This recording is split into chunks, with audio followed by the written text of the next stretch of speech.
السلام علیکم ورحمۃ اللہ وبرکاتہ۔ آجزی یوٹیوب چینل کی طرف سے میں ہوں آپ کا میزبان حافظ عبداللہ اسلام۔ آج تاریخ ہے 29 پانچواں مہینہ 2022 بروز اتوار۔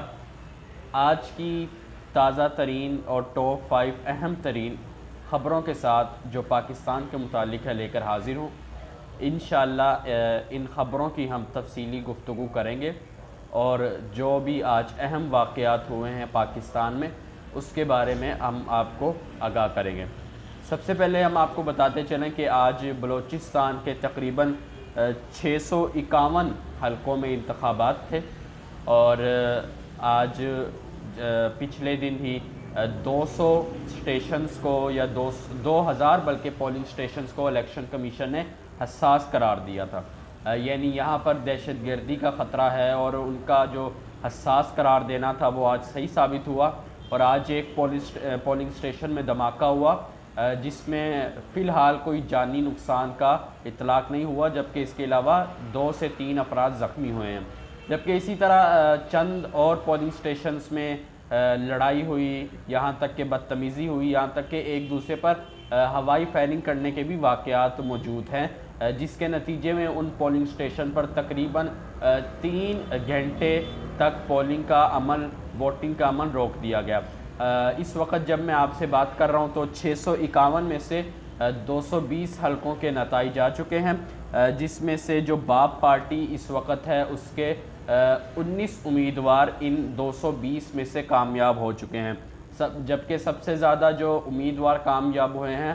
وہ ہیں آزاد امیدوار، جو 116 آزاد امیدوار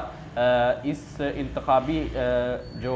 آج مہم تھی، جو حلقہ تھا، اس میں اس وقت کامیاب ہو چکے ہیں اس وقت تک کے نتائج میں، یعنی 220 پولنگ سٹیشنز کے نتائج میں۔ جبکہ کسی اگر سیاسی پارٹی کے مد نظر دیکھا جائے تو کوئی اگر سیاسی پارٹی سب سے زیادہ کامیاب ہوئی ہے تو اس میں جے یو آئی سب سے زیادہ 31 سیٹیں لے چکی ہے، اور اس کے علاوہ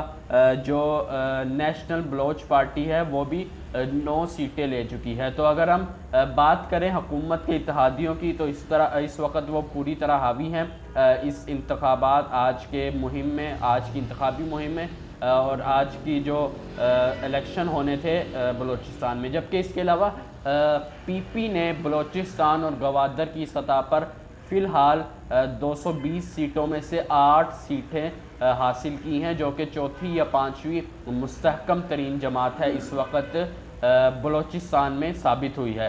یعنی کہ اگر آپ دیکھیں تو 220 میں سے 31 جو ہے مولانا فضل الرحمان کی جماعت لے گئی ہے، جبکہ 9 بلوچ نیشنل پارٹی لے گئی ہے، جبکہ اسی طرح باب پارٹی 19 اور پی پی جو چوتھے نمبر پر آتی ہے پارٹیوں کی اگر درجہ بندی کی جائے تو وہ 8 سیٹیں اس وقت لینے میں کامیاب ہوئی ہیں۔ یہ اس وقت میں آپ کو بتا رہا ہوں جب 220 نشستوں کے نتائج سامنے آ چکے ہیں۔ اگر ہم آج کی دوسری خبر کی طرف بڑھیں تو آج ایک اقوام متحدہ کا عالمی یوم امن تھا، جس پہ D G I S P R نے ٹویٹ بھی کیا اور اس کانفرنس سے اسرائیلی صدر نے بھی خطاب کیا۔ اسرائیلی صدر نے خطاب کرتے ہوئے کہا کہ پاکستان سے پچھلے چند ہفتوں میں جو ہماری ملاقاتیں ہوئی ہیں، جو ان کے وفد سے ملاقاتیں ہوئی ہیں، مسلسل 2 وفد اس وقت ہمارے ساتھ رابطے میں ہیں، ان سے ملاقاتیں ہوئی ہیں اور ہم اس کو خوش آئند قرار دیتے ہیں اور یہ امن کی طرف ایک اچھا سائن ہے۔ یہ کہنا تھا اسرائیلی وزیر اعظم کا عالمی یوم امن پہ جو اقوام متحدہ کی طرف سے آج پورے دن بلکہ پوری دنیا میں منایا گیا۔ آج کی اگر ہم تیسری خبر کی طرف بڑھیں تو ایک مریم نواز کی مبینہ آڈیو لیک ہوئی ہے، جس میں وہ کسی میڈیا کے کسی بڑے افسر سے یہ کہہ رہی ہیں کہ اس وقت میڈیا میرے کنٹرول میں ہے، میں جیسے چلانا چاہوں چلاؤں گی، اگر آپ میری بتائی ہوئی ہدایات پر یا میری جو بتائی ہوئی آپ کو جو ہدایات ہیں دوسرے لوگوں کو ان پر اگر وہ میڈیا کے لوگ عمل نہیں کرتے تو مجھے موجودہ وزیر اعظم یعنی شہباز شریف جو ان کے چچا ہیں ان سے بات کرنی پڑے گی، تاکہ جو باتیں نہیں مانی جا رہی مریم نواز کی اس وقت وہ پوری کی جا سکے۔ اس آڈیو لیک سے پہلے آپ یہ یاد رکھیے گا کہ اس وقت وہ صرف مسلم لیگ نون کی نائب وزیر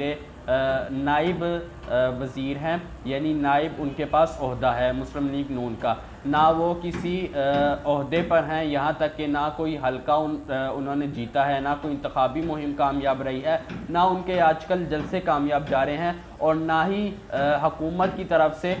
کوئی بھی ان کو عہدہ دیا گیا ہے یا کوئی بھی عہدے پر وہ براجمان ہے۔ بجائے اس کے کہ وزیر اطلاعات مریم اورنگزیب کے زیر تحت یہ سارے میڈیا کے ادارے چلائے جائے، اس کے بجائے مریم نواز کے تحت یہ سارے میڈیا کو چلانے کا دعویٰ کیا گیا ہے، جو کہ مبینہ آڈیو میں ان کی واضح جو آڈیو کلپ ہے اس میں دیکھ سکتے ہیں کہ وہ کیسے اپنے پروسیکیوٹر یا جو بھی ان کے ساتھ اس وقت گفتگو شنید کر رہا تھا اس سے وہ کیسے بول رہی تھی، اور ان کا لہجہ برہمی والا تھا کہ اس کو فی الفور کیا جائے، ورنہ وزیر اعظم سے ہم یہ کہیں گے کہ وہ اس پر عمل کریں اور سختی کریں۔ اگر ہم آج کی چوتھی خبر کی طرف بڑھتے ہیں تو وہ ایک اہم ترین خبر یہ ہے کہ 4 سدہ میں وزیر اعظم عمران خان نے